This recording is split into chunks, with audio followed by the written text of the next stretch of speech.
മരിക്കാനുള്ളവരാണെന്നൊരു ചിന്ത ഓരോ അമലുകളിലും, നമ്മുടെ മനസ്സിലും, നമ്മുടെ ശരീരത്തിലും, നമ്മുടെ വാക്കിലും, നമ്മുടെ പ്രവൃത്തിയിലും വെളിവാകണം.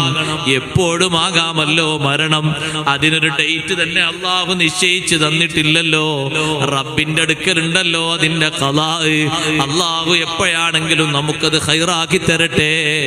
എപ്പോഴാണെങ്കിലും വിടവാങ്ങണം. വിടവാങ്ങുന്നതിന്റെ മുമ്പ് ചെയ്യുന്ന ചെറുതും വലുതുമായ കർമ്മങ്ങൾ കുറ്റമറ്റ രീതിയിലാക്കി തീർക്കാൻ കഴിവിന്റെ പരമാവധി മുത്തഖിയായ നിലക്ക് നല്ല ഇൽമു നേടിക്കൊണ്ട് ഒരുപാട് സുഹൃതങ്ങളുമായി നമ്മുടെ ജീവിതം മുന്നോട്ട് നീക്കണം. അല്ലാഹു സുബ്ഹാനഹു വ തആല അതിന് തൗഫീഖ് നൽകുമാറാകട്ടെ. ഞാൻ എൻ്റെ ഭാഷണം അവസാനിപ്പിക്കുന്നു. ഓ പ്രിയപ്പെട്ട സഹോദരിമാരെ, മുത്തഖീങ്ങളായി നമ്മൾ ജീവിച്ച് പിരിയുമ്പോ, മുത്തഖീങ്ങളായി പിരിഞ്ഞെങ്കിൽ